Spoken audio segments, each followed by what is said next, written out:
राधे राधे। कैसे हैं आप सब। आज हम कार्तिक मास कथा अध्याय 22 का श्रवण करेंगे। 22वें अध्याय की जब लिखने लगी हूँ बात, श्री प्रभु प्रेरणा प्राप्त कर कलम आ गई हाथ।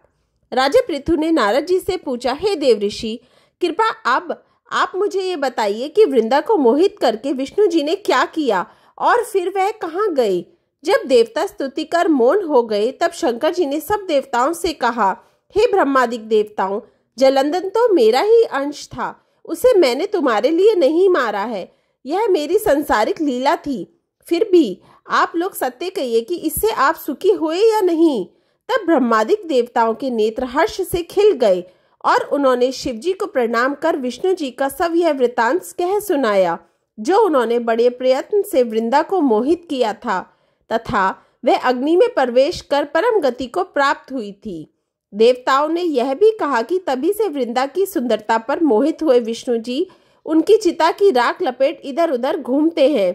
अतएव आप उन्हें समझाइए, क्योंकि यह सारा चराचर आपके अधीन है। देवताओं से यह सारा वृतांत सुन शंकर जी ने उन्हें अपनी माया समझाई और कहा कि उसी से मोहित विष्णु भी काम के वश में हो गए हैं, परंतु महादेवी उमा त्रिदेवों की जननी, सबसे परे वे मूल प्रकृति परम मनोहर और वही गिरिजा भी कहलाती है।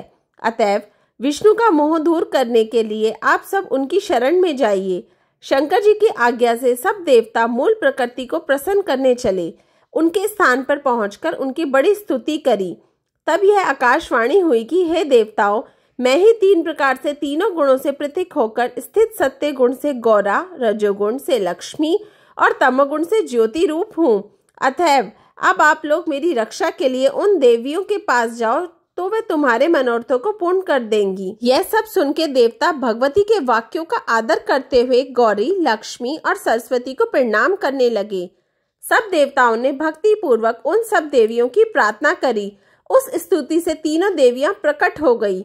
सभी देवताओं ने खुश होकर निवेदन किया। तब उन देवियों ने कुछ बीज देकर कहा, इसे ले जाकर बो दो तो तुम्हारे सब कार्य सिद्ध हो जाएंगे। ब्रह्मादिक देवता उन बीजों को लेकर विष्णु जी के पास गए। वृंदा की चिता भूमि में डाल दिया। उससे धात्री, मालती और तुलसी प्रकट हुई। विधात्री के बीच से धात्री, लक्ष्मी के बीच से मालती और गौरी के बीच से तुलसी प्रकट हुई।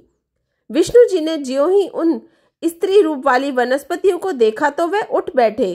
कामास चित्त से मोहित हो उनसे याचना करने लगे। धात्री और तुलसी ने उनसे प्रीति की। विष्णु जी सारा दुख भूल देवताओं से नमस्कृत हो अपने लोक वैकुंठ में चले। वे पहले की तरह सुखी होकर शंकर जी का स्मरण करने लगे। यह आख्या शिव जी की भक्ति देने वाला है। कार्तिक मास की कथा अध्याय 22 समाप्त। राधे राधे।